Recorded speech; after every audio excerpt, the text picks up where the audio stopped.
What is absolutely worth the money? Comfortable underwear.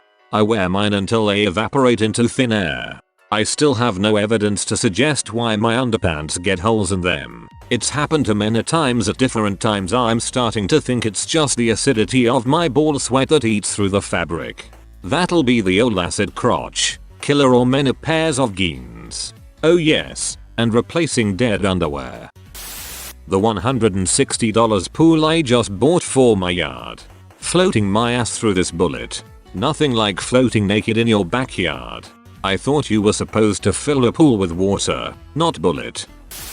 A good pillow. A mattress was said earlier, but a pillow is like the cherry. Can't say this enough. A properly supportive office. Desk chair. Worth every penny. Just got an iron for my work from home setup. Got it used on Craigslist. Completely worth it. According to the guy I got it from. Companies liquidate them all the time.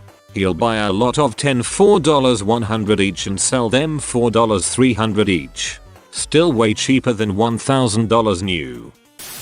Quality drill bits. They're actually cheaper in the long run than cheap low quality ones and much better to work with. My dad always said buy one cry once. Buy nice. Or buy twice. I've always heard buy cheap and if you use it enough to break it, then buy the best you can afford.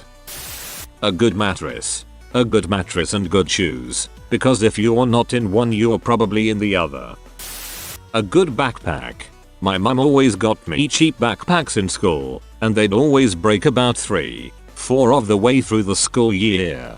Sophomore year of high school I finally convinced her to pull the trigger on a mid-range JanSport day pack. Yeah, it was literally 5 times as expensive as any other backpack she'd ever bought me. But it lasted the rest of high school, and community college, and the 2 years at regular university for my bachelor's, and a year and a half of graduate school.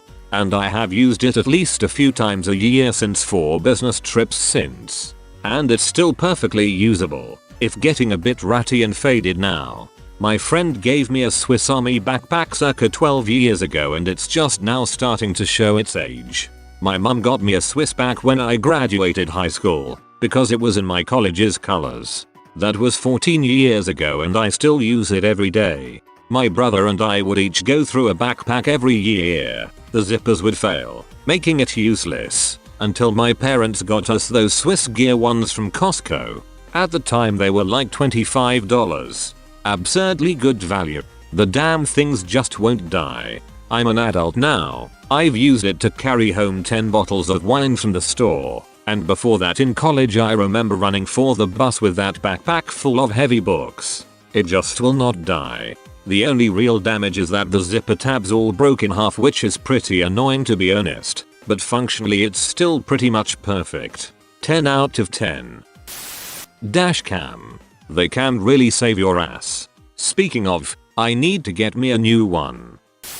20 years ago I bought a used 1991 Toyota with 60k miles for cheap. Still running and just won't die. I love Toyota. Those things last forever. Very true. We have a Toyota about to hit 200k miles.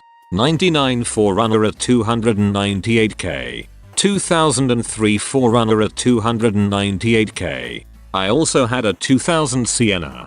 I checked the oil dipstick one day and it was totally dry. I forgot to put oil in and didn't remember until a good 2 months later. Whoops. She still ran great though. Love those Toyotas, smiley face. You want a car that gets the job done? You want a car that's hassle free? You want a car that literally no one will ever compliment you on? Well, look no further. The 1999 Toyota Corolla. Let's talk about features. Bluetooth. Nope. Sunroof. Nope. Fancy wheels. Nope. Rear view camera. Nope. But it's got a transparent rear window and you have a freaking neck that can turn. Let me tell you a story. One day my Corolla started making a strange sound. I didn't give a it and ignored it. It went away. The end. You could take the engine out of this car, drop it off the Golden Gate Bridge, fish it out of the water 1,000 years later, put it in the trunk of the car, fill the gas tank up with Nutella, turn the key, and this puppy would freaking start right up.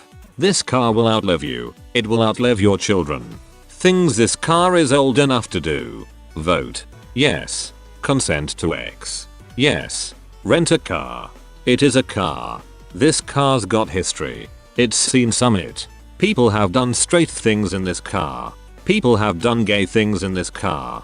It's not going to judge you like a freaking Volkswagen would. Interesting facts. This car's exterior color is grey, but its interior color is grey. In the owner's manual, oil is listed as optional. When this car was unveiled at the 1998 Detroit Auto Show, it caused all 2,000 attendees to spontaneously yawn. The resulting abrupt change in air pressure inside the building caused a partial collapse of the roof. 4 people died. The event is chronicled in the documentary Bored to Death. The story of the 1999 Toyota Corolla. You wanna know more? Great, I had my car fill out a Facebook survey. Favorite food? Spaghetti. Favorite TV show? Alf. Favorite band? Tie between Bush and the Gin Blossoms. This car is as practical as a Roth IRA. It's as middle of the road as your grandpa during his last silver alert. It's as utilitarian as a member of a church whose scripture is based entirely on water bills. When I ran the Carfax for this car, I got back a single piece of paper that said, "It's a Corolla. It's fine." Let's face the facts. This car isn't going to win any beauty contests, but neither are you. Stop lying to yourself and stop lying to your wife. This isn't the car you want. It's the car you deserve. The fricking 1999 Toyota Corolla.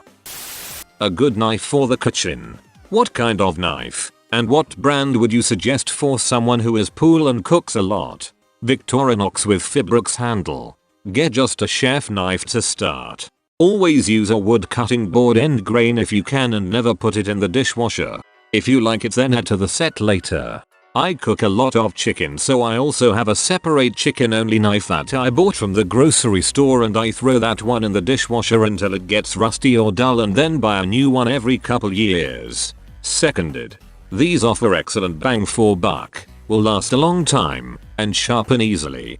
I cooked my way through college and there's a reason that these were always the house knives in the kitchens I was in. The chefs brought their own knives, but the prep cooks all used the restaurant provided Victorinox ones. I have a nice set of Wassoff knives that my wife gifted me years ago and I love them. But in terms of value, Victorinox knives are pretty much unmatched. Bedding. Period. It's where you sleep every night. A good night's sleep can make all the difference in the world. Good headphones. Buying a home that you can afford. I really want to do this someday. Jokes on you me for thinking I can afford a home. LASIK. Best 4K I ever spent. No more worries about glasses, contacts, or yearly checkups to renew my subscription. I see clearly every day and never have to worry about falling asleep in my contacts. A cast iron pan. They're super versatile and you can buy a great one that will last the rest of your life for not very much money. Someone once told me not to cheap out on the things that separate you from the ground. Shoes, bed and tires. After much consideration I think an office chair and kitchen knives and maybe listening devices such as speakers or headphones need to be included. Parachutes. Sounds like some sound advice. I guess trampolines count too. If you're a woman. A well-fitted, custom-made bra. Too many females out here suffering wearing bras that just don't sit right. This is important, ladies. The difference in bras are astonishing. Custom-made bras? I've never heard of that, and eventually this quarantine will end and I will have to put on a bra again. Better make it a good one. They're usually sold in specific lingerie shops and may be a little more expensive, but it's totally worth it. If you wear glasses, laser eye surgery is absolutely worth the money. My vision was 20/400. For those of you who don't understand why that means. If a person with perfect 20/20 vision were able to read a sign, freeway sign, street sign, billboard, etc. from 400 feet away, I would have to be 20 feet away to be able to read the same sign with the same clarity. So reading street signs, especially at night, without my glasses was literally impossible. I got the laser eye surgery in 2014. It cost me $5,000, but it comes with a lifetime warranty. So if my vision ever changes, a touch-up is no cost to me. The procedure itself was interesting. Beforehand, I could not stand touching my own eyeball. I just couldn't do it.